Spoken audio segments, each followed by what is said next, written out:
이런 재미있는 얘기를 읽었네요. 미국의 잡지에 난 얘기인데, 한 6살 먹은, 미국 나이로 5살쯤 되니까 우리나라 나이로는 6살쯤 된 나이죠. 저녁에 이제 자꾸 일찍 자라, 일찍 자고 일찍 일어나야 된다. 새날의 어른이 일찍 자고 일찍 일어나야 되니까 자꾸 이제 그렇게, 아빠가 얘기를 하는 게 이놈이 잘 안 가려고 그러니까 가서 자. 그러고는 내가 좋은 거 하나 읽어줄게. 그리고 아이를 침대에 데려가 놓고는 성경을 읽어줬답니다. 누가복음 15장 오늘 탕자의 비유 읽어줬답니다. 여러분 탕자의 비유 아시죠? 모르는 사람 있나요? 또 설명을 할까요? 옛날에 아버지가 있었는데 아들 둘이 있었습니다. 큰아들은 모범생이었고 둘째 아들이 조금 삐딱해서 어느 날 둘째 아들이 아버지에게 내게 줄 유산을 물려주시오. 그래서 그걸 받아가지고 도시에 나가서 술과 계집으로 다 탕진한 다음에 병들어 먹을 것이 없었습니다. 그래서 시골에 가서 이제 돼지 농장에 가서 돼지우리 속에서 돼지밥을 먹고 살았는데 주인이 돼지밥도 먹을 것이 없어요. 흉년이 들어서. 그 나중에는 돼지에게 갖다 주는 쥐엄 열매 그거 먹고 연명을 하다가 우리 아버지네 집에는 품꾼들이 얼마나 많은가. 그들은 늘 배불리 먹고 사는데 난 이 고생이 뭔가. 내가 아버지에게로 돌아가야 되겠다. 그리고 아버지에게로 가서 이제는 아들이라 생각하지 말고 그냥 종으로 나를 쓰시옵소서. 왜? 아버지네 집에 종만 돼도 이제 충분히 먹고 살 수 있으니까. 그래서 이제 결심을 하고 아버지네 집으로 돌아가는데 아버지가 문 밖에서 기다리고 있다가 아들이 오는 걸 보고 뛰쳐나와서 아들을 얼싸안고 왜 이제 왔느냐 그러면서 이제 목욕을 시키고 새 옷을 갈아입히고 금가락지를 끼워주고 살찐 송아지를 잡아서 동네 사람들을 불러다가 잔치를 베풀었다. 그랬더니 큰아들이 있다가 나는 어렸을 때부터 아버지 말씀 잘 듣고 아버지 재산을 한 푼도 축낸 적이 없는데 어찌하여 재산을 반이나 축내고 돌아온 저 아들을 위해서는 자기 동생을 위해서는 살찐 송아지를 잡으면서 왜 나 위해서는 염소 새끼 한 마리도 잡아주지 않는가. 그래서 불평했다는 얘기거든요. 또 모르는 사람 있어요? 네. 그 얘기를 쭉 읽어줬습니다. 그리고는 이 내용이 그러니까 어떻게 된 거지? 그러니까 이제 아들 꼬마가 그 얘기를 한 거예요. 둘째 아들이 그 문제라고 아버지 재산을 그렇게 갖다가 다 탕진했으니 둘째 아들이 그 문제라고. 그러니까 이제 사회에 나가서 아버지 집을 떠나 먹고 살 것이 없다는 걸 깊이 깨닫고 왔을 것이라고 아들이 대답을 잘했어요. 그러니까 이제 아버지가 묻는 거예요. 결론적으로 묻는 거예요. 그래서 너는 이 탕자의 비유를 통해서 무엇을 배웠느냐? 그랬더니 이 아이가 한참 생각하더니 아주 귀한 것을 배우느라고 아빠의 신용카드 없이는 절대로 밖으로 안 나가야 되겠다고 이제 그걸 배웠다는 건지 집을 가출을 하려면 누구 걸 가져가야 돼? 아버지 신용카드를 가지고 나가야 굶주리지 않는다는 거 배웠다고 그래서 이 아빠가 너무 기가 막혀가지고 그걸 글을 썼어요. 그러면서 똑같은 얘기인데 요즘의 어린아이들, 요즘의 젊은 아이들이 이 말씀을 읽을 때에 보는 각도가 다르구나. 보는 각도가 달라. 어른들이 볼 때 또 옛날 사람들은 그 탕자였던 둘째 아들이 회개하고 돌아올 때에 아버지는 그것을 따뜻이 맞이해 줬다. 그걸 이제 키포인트로 삼는 건데 아들은 그게 아니야. 집을 가출하려면 뭘 가지고 나가야 돼? 아버지 신용카드를 가지고. 요즘에 딱 맞는 얘기예요. 우리나라 애들뿐만 아니라 미국 아이들도 아마 그런가 봐요. 꼭 맞는 얘기잖아요. 꼭 맞는 얘기예요. 자, 그래서 그 문장이 Never leave home without your credit card. Father's credit card. 아버지의 크레딧 카드를 없이는 절대로 집을 떠나지 말라. 이제 그런 얘기인데 이런 얘기가 최근에 다시 미국 잡지에 실렸습니다. 아마 미국 젊은이들을 일깨우기 위해서 실린 건지 모르겠어요. 최근에 아주 오래된 클래식, 아주 올드 클래식 스토리예요. 근데 이 얘기를 여러분들이 이러쿵저러쿵 각색된 걸 많이 들었을 건데 지금 제가 얘기하려고 하는 게 오리지널이야. 그게 원조예요. 이 얘기를 사람들이 자기 나름대로 이제 각색을 해서 얘기를 했던 건데 이 이야기는 어디서부터 오냐면 텍사스, 미국의 텍사스로부터 오는 겁니다. 누가 이 이야기를 썼냐면 로니 화이트라는 사람이 최근에 이야기를 썼는데 본래 처음 이 이야기를 쓴 사람은 누구냐 그러면 G.W. 레이븐스버리라고 하는 목사님이 이 이야기를 경험해서 책에다 올림으로 유명해진 이야기인데 이분은 누구였냐면 순회 목회자였습니다. 순회 목사. itinerant preacher라 그러죠. itinerant preacher라 그러는데 우리 감리교에서는 이런 목사님을 circuit rider라 그랬습니다. 그 기차가 생기기 전에 또 처음 기차가 생겼을 적에는 일정한 부분만 가지 나머지는 안 가니까 주로 말을 타고 순회하면서 전도를 하고 예배를 드렸거든요. 그래서 서킷 라이더, 순회 말 타고 다니는 순회 목사라 그래서 서킷 라이더라 그랬어요.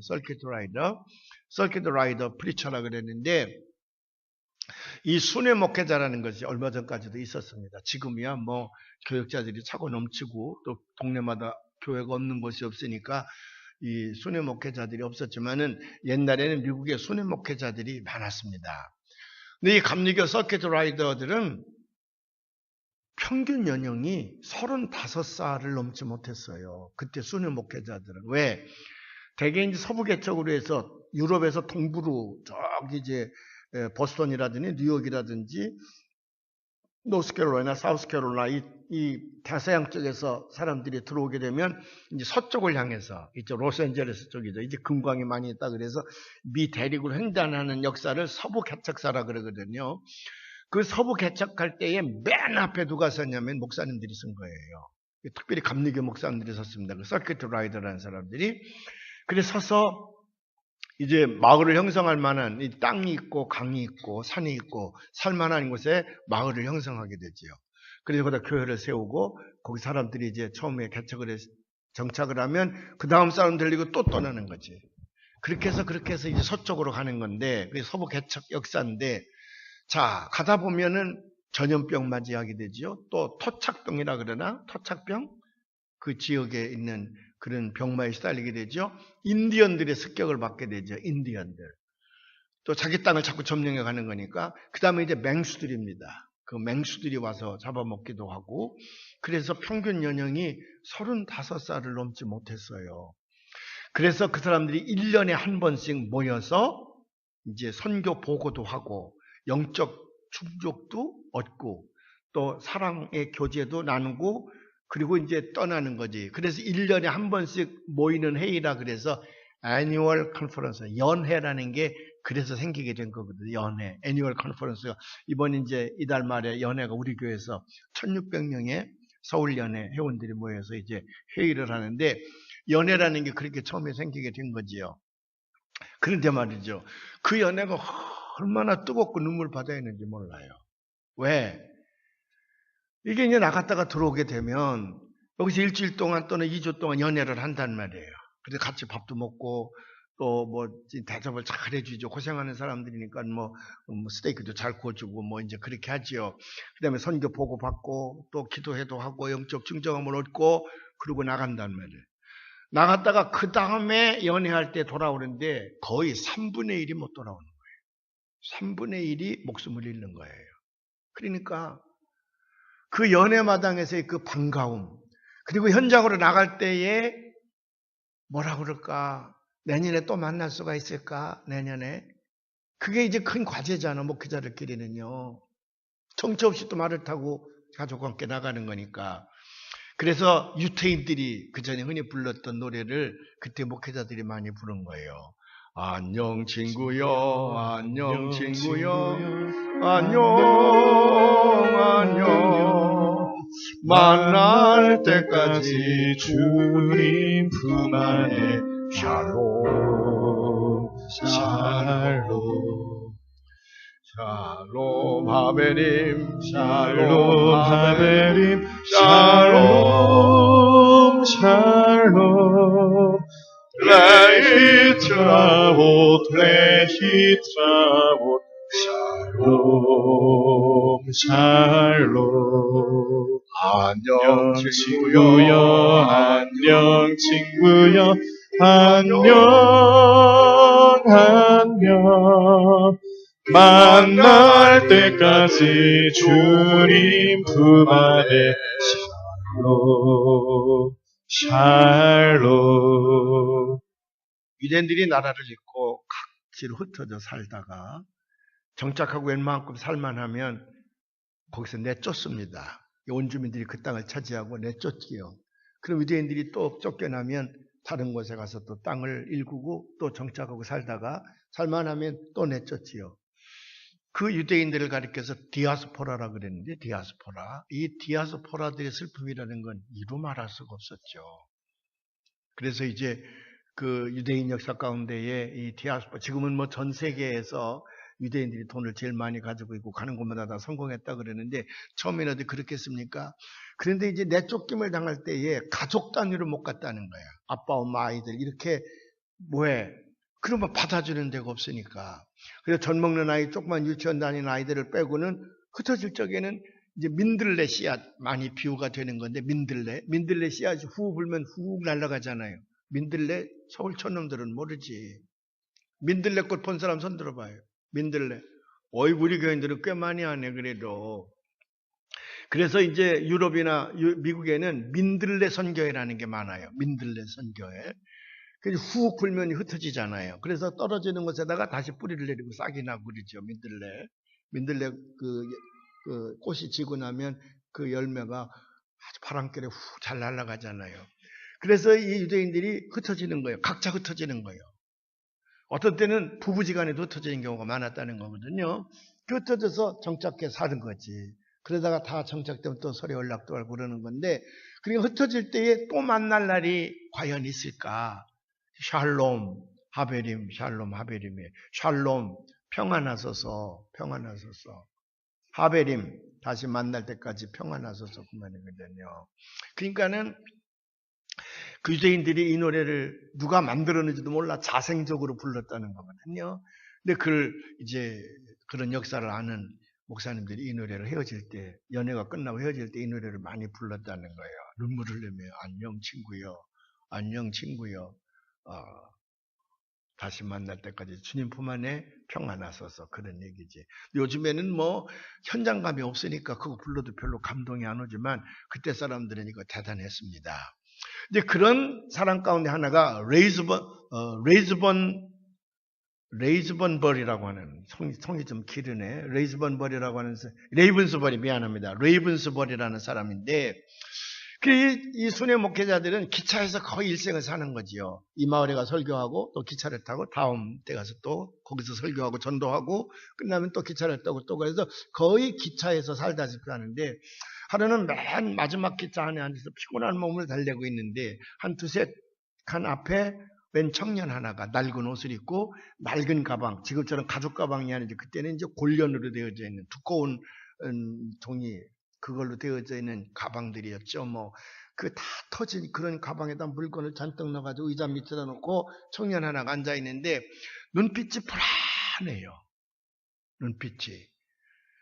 그러더니 일어나더니 왔다 갔다 하더니 또 가서 앉고 또 앉아있다가 또 일어나더니 왔다 갔다 하는 거예요. 근데 그런 사람들을 보면 접근하고자 하는 본능이 있는 사람이 누구냐면 그게 목사님들이야. 목사님들이 그럴 때 가만히 못 있어요. 다른 사람 같으면 난 마이 비즈니스 그래서 뭐 내일도 아닌데 뭐 저놈이 왜 그러나 신경도 안 쓰지만 목사들은 다르거든요. 그러니까 이 레이븐스버리 목사님이 간 거예요. 가서 청년 뭔가 당신 마음이 복잡한 것 같은데 나하고 좀 얘기를 좀 할 수 없겠느냐. 그랬더니 말을 안 하는 거예요. 그게 이제 자기 소개를 합니다. 나는 레이븐스버리라고 하는 목사인데 나는 순회하는 목회자다. 순회하는 목사. 그래서 내가 이 마을에 가서 예배를 보면 또 저쪽 마을로 예배를 보고 그러나 기차를 많이 타고 그러는데 여러 사람들을 만나는데 오늘 당신을 보니까 뭔가 나하고 얘기하고 싶은 것이 있는 것 같다. 얘기 좀 해달라. 그랬더니 이 청년이 목사님인 줄 알고 얘기를 꺼냅니다. 난 어렸을 때부터 이상하게 아버지랑 마음이 안 맞았습니다. 툭하면 아버지랑 다퉜습니다. 아버지는 쓸데없이 내 일에 많이 간섭을 했고 나는 그게 싫어서 아버지에게 반항을 하고 그랬습니다. 그런데 그게 이제 10대 하이튼 시절이 10대 말에 고등학교 한 2, 3학년 됐을 때요. 무슨 일인지 모르지만은 아버지랑 다퉜습니다. 되게 다퉜어요. 아버지 잔소리라는 게 되게 그거잖아. 공부 열심히 하거나 일찍 일어나거나 일찍 자거나 술 먹지 말거나 담배 피지 말거나 나쁜 친구 사귀지 말거나 대개는 아버지의 잔소리들이 그런 거잖아요. 근데 그날도 무슨 일인지 모르지만 아버지랑 다퉜습니다. 그래서 화가 나서 나 이 집 나가고 말 거야 그렇게 얘기를 했더니 정말 나가고 싶어서 그런 건 아닌데 나 이 집 나가고 말 거야 그렇게 얘기를 했더니 아버지가 이따 문을 가르치면서 저기 문이 있지? 한번 나가보거라. 너 나가도 문이 너를 막지 않을 것이다. 얘기를 하니까 그래요? 나가지요 뭐. 그리고 이제 2층에 올라가서 자기 이제 박스에다 여행용 박스에다가 자기 물건 집어넣고 탁 짐을 나온 거예요. 정말 나가고 싶지는 않았다는 거야. 근데 아버지가 하도 그러니까 나가겠다고 나가는데 아버지가 하는 말이 지금 결단해라. 그 가방을 들고 저 문을 나서면 너는 다시는 돌아오지 못한다. 그리고 다시는 너는 우리 가족을 보지 못할 거다. 엄포를 놓은 거지요. 나가지 말라고 아빠는 되게 그렇게 엄포를 놓는 건데 좋습니다. 나 혼자 잘 살 수 있습니다. 그러고 탁 나왔다는 거예요. 나가서 큰 도시로 가서 이제 돈을 벌려고 그러는데 어디가 돈을 벌겠습니까? 그러니까 노동판에 간 거지. 일을 품삯을 받고 일하는 곳에 가서 일을 하고는 하숙집에 이제 와서 자고 이제 그렇게 사는데 자기가 생각했던 것처럼 자기 인생이 잘 펼치지 않는 거라. 그러니까 못된 친구들을 어울리게 되죠. 술이나 먹고 그저 노름이나 하고 하는 그 친구들을 어울리게 되는데 어떤 날 노동판에서 일을 하고 같이 이렇게 이제 술을 마시며 있는데 한 친구가 있다가 옆에 리쿠어 스토어 술 파는 가게예요. 그냥 현금이 많아. 술 파는 가게는 크레딧이라는 게 없어. 거기 현금을 주고 돈을 사야 되니까 그 현금이 많은 곳인데 그걸 털자. 그거 털면 우리가 한 몇 전 잡을 것이라. 그래서 이제 털기로 했다는 거예요. 가서 털었습니다. 털었어요. 근데 안 잡히겠어요? 다 잡히게 마련이에요. 이 세상에서 다 도둑질하고 강도질하고 살인하는 사람들은 안 잡힐 줄 알지요. 안 들킬 줄 알지요. 안 들킬 줄 알지요.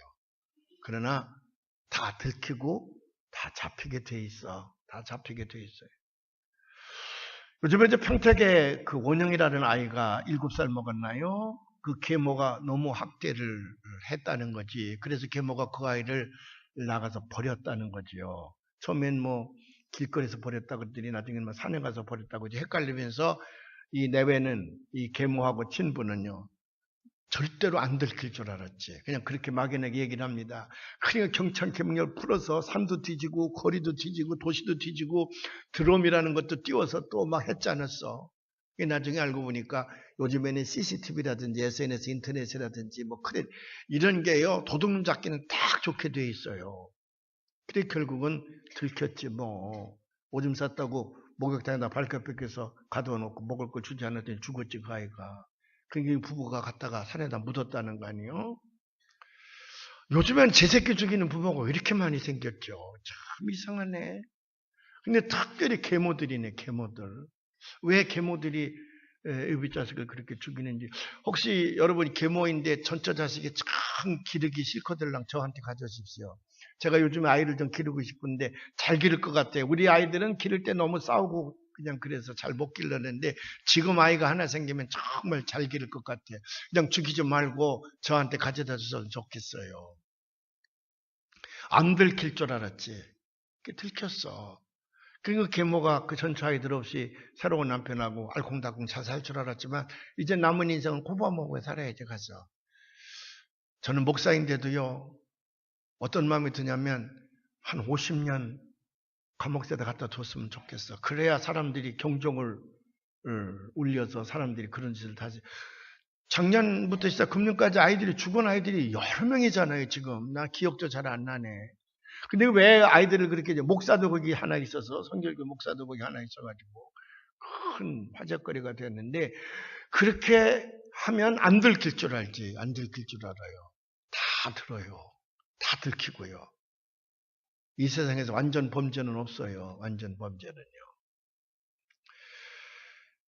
이 청년도요.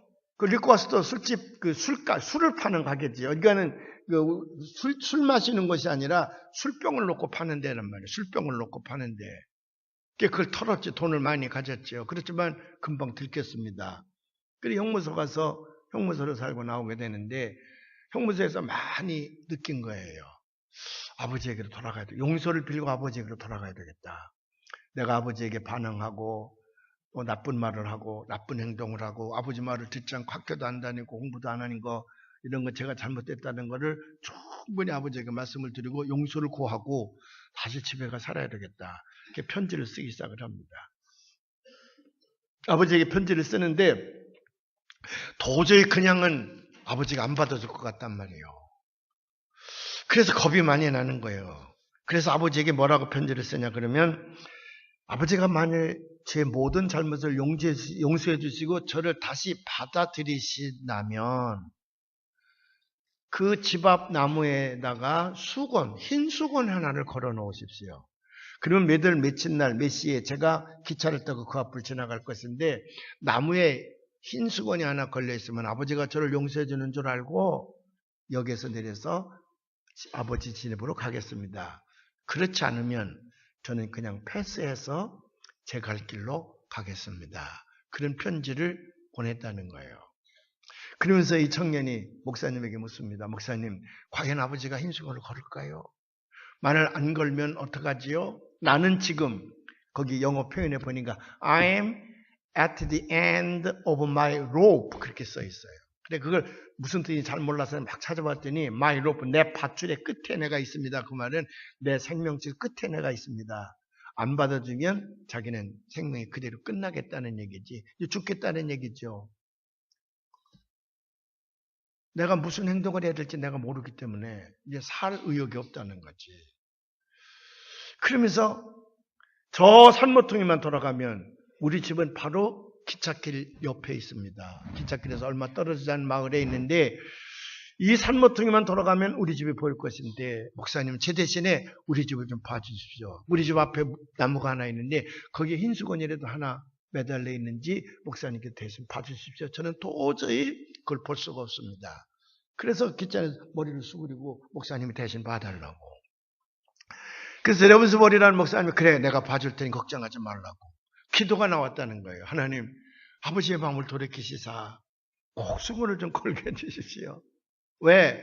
아직도 화가 들풀려서 또는 수건을 거는 걸 잊어버리고 만다면 이 아이는 그 다음 정거장 그걸 패스하고 지나가게 되면 이제 목숨을 끊으려고 하는 아이니까 누가 그걸 말리겠습니까? 그러니까 목사님이 저절로 그런 기도가 나왔다는 거지. 그런데 기차 모퉁이가 딱 돌아가서 그 마을이 딱 보였습니다. 목사님이 창밖을 뚫어지게 보는 거예요. 그 집 앞에 나무에 뭐가 걸려있지 않을까? 근데 이게 웬일입니까? 목사님이 그걸 보는 순간에 너무 놀란 거야. 그 나무에 하나의 수건만 걸려있는 게 아니고 그냥 그 나무 전체를 흰 천으로 덮었는데 자기가 이렇게 보니까 수건이란 수건은 다 갖다 걸었고요. 침대보라는 침대보는 다 갖다 걸었고 벽에 가바는 벽에 가바대로 다 갖다 걸었고 세탁물도 다 갖다 걸었고요. 심지어는 그 집안 식구의 모든 내의까지도 다 갖다 걸었어. 그렇게 다 갖다 걸므려내야 이 목사님 생각에 그 집안은 텅 비었을 것이다. 하나도 헝겊 한 조각 그 집안에 없을 것이다. 다 걸었는데 그 나무에만 걸은 게 아니라 이 아이가 그 나무를 스쳐 지나가면 깜빡하고 그 나무를 보지 못하고 지나가면 어떻게 할까?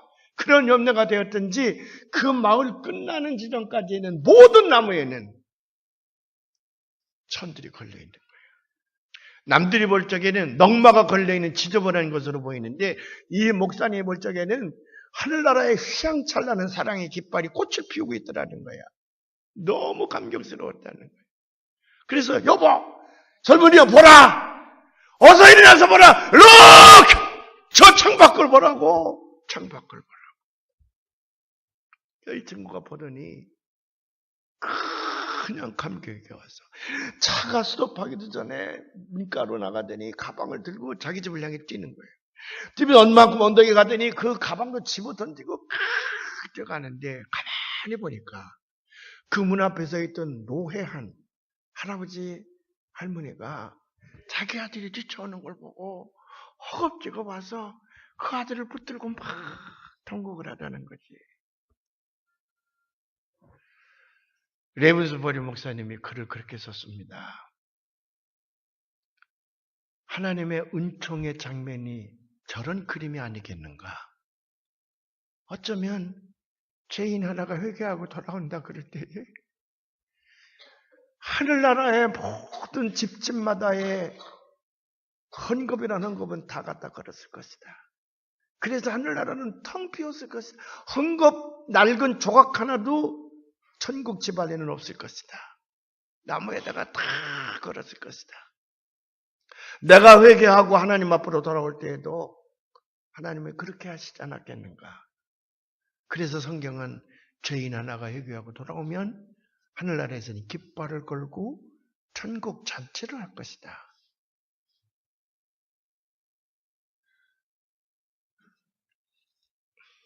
그게 오리지널이에요. 이 이야기가 오리지널입니다.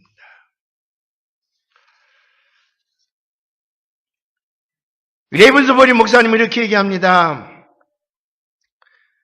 우리가 회개하고 돌아올 때에 아무것도 묻지 않으셨다는 거예요. 내가 어디서 무엇을 했든지, no matter what you have done, 내가 무엇을 했든지, no matter where you have been, 내가 어디에 있었든지 상관없다. 오기만 하면 된다. 오면 됐다, 오면. 하나님이 기다리고 있는 심장이라는 거예요. 너 어디 있었느냐, 무슨 일 했느냐, 얼마나 손해를 받느냐, 얼마나 네가 낭비를 했느냐, 너 그런 거 하나도 묻지 않으시는 거야. 그냥 오기만 하면 되는 거야. 그것이 하나님이 죄인을 기다리는 심장이라는 거거든요. 오라 오라 망망치 말고 오라 죄 있는 자들아 이리로 오라 주 예수 앞에 오라 예수가 우리를 부르는 소리 금성 부드러워 문 앞에 나와서 사면을 보며 우리를 기다리네. 오라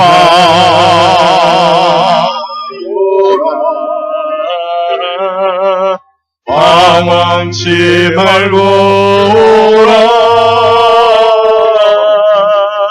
죄 있는 자들아 이리로 오라 주 예수 앞에 오라. 혹시 여러분 이런 경험을 하신 분이 있습니까? 여러분 스스로 부모님에게 반항하고 방탕길로 갔다가 돌아온 분이 있습니까? 스스로 불평과 불만 속에서 탕자의 길을 걷다가 돌아오신 분이 있습니까? 참 잘하셨습니다. 여러분들 아니면 어떤 때는 남편이, 어떤 때는 아내가, 어떤 때는 동생이, 어떤 때는 형님이 그렇게 탕자의 길을, 잘못된 길을 걷다가 다시 가정으로 돌아온 분들이 있을 것입니다. 잘하셨습니다. 근데 아직도 돌아가지 못하고 있는 분이 있습니까? 돌아가시기를 바랍니다. 지금이 바로 그때입니다. 돌아가시기를 바랍니다. 아니 누군가가 또 여러분 자녀들이나 형제들 가운데에 나가서 여러분의 가슴을 아프게 하고 있습니까? 여기 탕자의 비유의 아버지의 심장이 여러분의 심장이 되시기를 바랍니다. 그런데 여기 오늘 누가복음 15장에 나타나는 이 탕자의 비유 얘기는 여러분들이 너무 잘 알아요. 예수 믿지 않은 사람들도 다 아는 얘기예요. 근데 이 장이 시작될 때 처음 15장 1절과 2절의 말씀에 우리는 귀를 기울여 봐야 되는데 다시 한번 읽어보겠습니다. 15장 1절과 2절의 말씀인데 모든 세리와 죄인들이 말씀을 들으러 가까이 나오니 바리새인과 서기관들이 수군결에 이르되 이 사람이 죄인을 영접하고 음식을 같이 먹는다 하더라. 이것이 결국은 바리새인, 사두개인, 서기관, 제사장들이 예수님을 죽이게 되는 동기요. 또 유대 율법을 어긴 죄악입니다. 이것 때문에 예수님께서 돌아가셨거든요. 당시 세리들은 그냥 지금의 세무공무원 같은 사람들이 아니야. 민족의 배반자였습니다. 이완양이보다 더 나쁜 민족의 배반자예요. 그래서 로마 제국에 붙어서 백성들의 고요를 빨아먹는 사람들이었습니다. 지 재산도 채우고 지배도 채우고 로마 정부에 아첨하느라고 로마 정부가 요구하는 것보다 훨씬 많은 돈을 거두어서 바치곤 했던 민족의 배반자거든. 근데 그 세리들도 죄인들과 똑같대. 그 죄인이라는 건 창녀, 살인마, 강도 이런 사람들을 가리키는 거거든요. 근데 창녀나 또 살인자나 또는 강도보다 더 나쁜 죄인이 세리야. 그래서 세리와 죄인들 이렇게 표현한 거예요. 이 세리와 죄인들하고는 절대로 마주쳐도 안 되고 같이 밥을 먹어도 안 되고 서기관, 이 서기관들이라는 건 율법 교사들이거든요. 왜 한문으로 우리를 서기관으로 번역했는지 모르는데 teacher of the law예요. 율법을 가르치는 교사, 율법 교사들을 서기관이라고 그러는데 이 서기관들은 절대로 죄인들에게는 세리나 죄인들에게는 성경을 가르치면 안 됩니다. 그게 유대의 대단히 경직된 법이야. 이걸 어기면 유대 사회에서는 완전히 버림받는 거예요. 근데 예수님도 율법을 가르치는 교사와 같은 선생님인데 어찌하여 율법이 금하고 있는 세리들과 죄인들을 영접해서 그들을 가르치고 그들과 함께 먹느냐 그 말이에요. 유대 사회를 완전히 파괴시키는 이단자의 행동입니다. 그래서 제사장들은 예수님을 죽이기로 결심을 한 거예요. 예수님은 그것 때문에 십자가를 지셨습니다. 이 얘기를 한 다음에 탕자의 비유가 나오는 거예요. 몇 가지 다른 비유도 있지만은 탕자의 비유가 나오는 거야. 이 탕자의 비유, 여기서 중요한 이수 두세 가지만 찾아보면 첫째는 뭐냐면 이 탕자, 둘째 아들이 아버지의 재산을 요구했다는 거예요. 유대 율법에 의하면 절대로 부모가 살아있는 동안에는 자식이 부모의 재산을 건들 수가 없습니다. 만일 부모의 재산을 조금이라도 건드렸다든지 아니면 부모로부터 그 유산을 요청을 했다든지 그러면 우리나라 말로 얘기하면 완전히 호적에서 파버리는 모든 관계를 그 집과 가문과의 단절시키는 그런 행위입니다. 용서받을 수 없는 행위예요.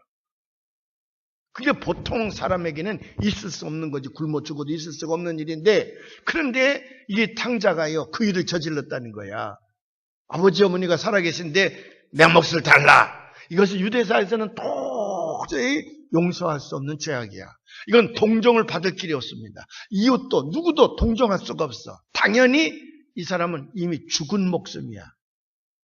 유대사회에서는 이미 죽은 목숨이야. 당연히. 그런데 아버지의 마음은 아니야. 그럼에도 불구하고 영어로 in spite of라 그랬는데 그럼에도 불구하고 아버지의 마음은 아니라는 거예요. 아버지의 마음은 그가 돌아오기를 기다리고 있고 돌아오기만 하면 다시 아들로 그 신분을 회복시키는 거야. 그 아버지의 마음이 하나님의 마음이야. 그 하나님의 마음 때문에 나 같은 죄인도 구원받고 용서받은 줄로 믿으시기를 바랍니다. 두 번째 이슈가 있습니다. 두 번째 이슈는 뭐냐면 성경에 예수님께서 이 비유를 말씀하시면서 그래서 그 아들이 돌아와서 아버지에게 다 용서받고 정말 넘치는 은총을 받았어. 그 다음부터 그 아들이 착한 아들로 잘 살았다더라. 그 얘기가 있나요? 없어. 그래서 독일의 유명한 신학자인 윌헬름 박사라는 사람은 뭐라고 얘기하냐면 예수님은 절대로 그것을 기대하거나 그것을 묻지 않았고 그걸 조건으로 내세우지 않았다는 거예요. 그 다음에 그 탕자가 어떻게 되는지 몰라. 그냥 착한 아들로 잘 살았는지 또 재산을 가져가 탕진해 버렸는지 어쩌는지 그 다음 얘기는 성경에 안 써 있어. 그 일부러 안 쓴 거예요. 왜? 아무도 예수님의 제자들까지도 그 얘기 후반의 얘기는 안 하는 거예요. 왜? 그거는 조건이 될 수가 없다 그 말이죠. 그래서 하나님이 죄인을 용서하고 받아들일 때는 이 탕자의 아버지의 마음이었다는 거죠. 그런데 우리는 은연중 스스로 모범생이라 그러고 착하게 살았다 그러고 맏아들처럼 이제 살아온 거지. 아버지 속 안 새기고 하나님 속 안 새기고 오래 예수를 믿은 사람들이 나도 모르는 사이에 맏아들의 심장을 갖게 된다는 거야. 맏아들. 이 맏아들이 뭐라 그럽니까? 난 아버지 재산을 한 푼도 축내지 않았는데 나를 위하여서는 염소 새끼 한 마리 안 잡았다. 동생은 재산을 절반이나 갖다 다 탕진했는데도 와서 철지 송아지를 잡다니 이웃집을 초청해서 잔치를 베풀다니 이게 말이가 되겠는가? 이게 굳은 맏아들의 가슴이거든요. 근데 많은 우리들은 맏아들의 가슴을 안 가지고 있는 것 같지만은 가지고 있다는 거예요. 그래서 본능적으로 우리는 무슨 생각을 하냐면 값을 치러야지. 내가 반이나 탕진했으니까 돌아온 때에 너는 내 몫을 이미 가져간 것 아니냐. 그러니까 너는 그 반드시 보상 행위를 해야 된다. 또 형평성의 문제가 있지. 재산을 한 푼도 축내지 않은 맏아들하고 둘째 아들하고 똑같이 주면 되겠습니까? 그 맏아들은 당연히 불평할 수밖에 없지. 그 형평성 때문에. 이 세상에 사는 사람들은 다 그것을 넘어서지 못한다는 거예요. 그 내추럴 캐릭터, 그 본능이야, 본능. 근데 아버지의 마음은 아니야. 여러분, 요한복음 5장 24절 있는 말씀을 다 같이 한번 봉독해 보십시다. 요한복음 5장 24절입니다. 내가 진실로 너에게 이르노니 내 말을 듣고 또 나 보내시를 믿는 자는 영생을 얻었고 심판에 이르지 아니하나니 사망에서 생명으로 옮겼느니라. 이미 아버지께로 돌아오는 그 순간에 그는 사망에서 생명으로 옮겨졌어. 형평성이고 무슨 보상행위고 뭐 아무것도 없어요. 그 다음에 그가 어떻게 살지 몰라. 누구 손에 의해서? 아버지 손에 의해서. 그래서 오늘날 교회는 아버지의 심장을 가진 교회입니다. 근데 99% 교인들이 맏아들의 교회를 가지고 있다는 겁니다. 맏아들의 교회. 가만히 내가 이 글을 읽다 보니까 나도 그래, 나도 늘 값을 치러야지. 죄를 지었으면 값을 치러야지. 그런 마음으로 늘 보거든요. 이게 맏아들의 심장이에요. 근데요, 집을 나갔다 돌아왔던 탕자보다 아버지의 마음을 더 아프게 하는 것은 맏아들의 행동이라는 거거든. 그래서 우리는 이 사순절 기간 동안에 그 아버지의 심정을 이해하고 세상을 향하여 늘 교회의 문은 열려 있어야 되고 늘 교회는 섬겨야 된다. 혹시 교회 와서 예수를 믿노라 그러면서도 누구로부터 섬김을 받으려고 하면 그는 넌 크리스천이야. 그는 아직도 그리스도인이 되지 못했다는 거예요. 예수 그리스도의 십자가의 은총을 깨달으면 교회에서 그걸 깨닫고 나면 크리스찬이 됐으면 그때부터는 이제 눈을 떠서 섬기는 거예요. 모든 사람들을 섬기는. 근데 교회는 섬김을 받는 자가 있는 것이 아니라 섬기는 자만이 교회 안에 있음을 믿으시기를 바랍니다. 탕자의 비유 속에서 우리는 그것을 배워야 된다는 거예요. 제가 미국에서 목회할 때에 여자 신도가 하나 있었습니다. 중고등학교 다닐 때에 바람개가 있었던 모양이야 아마. 그래서 그렇게 두드려 맞고 그래도 연일 가출을 하는 거예요. 가출에 돈 떨어지면 들어오고 가출에 돈 떨어지면 들어오고 가출해서 무슨 짓 하겠어. 그 여학생들이 나가서 못된 짓 하죠. 담배 피우고 술 먹고 못된 짓 하죠. 아버지가 너무 속상하니까 때려도 말 안 들으니까 나중에는 머리를 싹 깎았대. 가위로. 머리를 싹 깎아가지고는 2층에다 가둬놓은 거예요. 그래서 식사 때는 밥을 주는 거예요. 지금으로 말하면 어비유지지. 그랬는데 활동을 하니까 밤에 또 나가고 싶은 충동이 오니까 머리가 깎였지 뭐 어떠니까 나가야 되겠거든. 친구들이 기다린단 말이에요. 그건 진짜 친구가 아닌데 저를 망하게 하는 자들인. 그래서 수건을 쓰고 구두를 주스려 놓고 창문을 부수고 밤 2시에 가출을 했대요. 그리고 이제 다시는 내가 집에 돌아오지 않는다. 아버지가 왼수가 된 거예요. 여자는 머리 깎을 때가 제일 자존심이 상한 다음에 안 깎고 봐서는 잘 모르는데 그래서 나간 거예요. 나가서 도시로 가서 못된 짓 다 하고 다녔죠. 미국에 와서 결혼도 하고 아이도 낳고 누가 전도를 해서 예수도 믿게 되고 교회 와서 신앙생활 하다 보니까 자기 부모에게 자기는 얼마나 큰 죄인이었겠어. 하나님은 용서했지만 부모에게도 내가 용서를 받아야 되겠다. 그리고는 부모님을 찾아뵙기로 한 거예요. 저 전라도 남쪽 마을인데 그래서 갔더니 그 동네 조그만 동네인데 다 떠났어. 동네 사람들은 돈 벌고 해서 도시로 다 나가는데 유독 끝까지 그 집을 안 떠나고 산 사람이 자기 부모예요. 왜? 자식이 돌아오면 자기를 찾지 못할까 봐. 그래서 그 부모만 그 마을을 떠나지 않고 살다가 이 딸이 가기 1년 전에 하늘 가슴 맺고 세상을 떠났더라는 거야. 그리고 그 묘지에 가서 실컷 울다가 왔대요.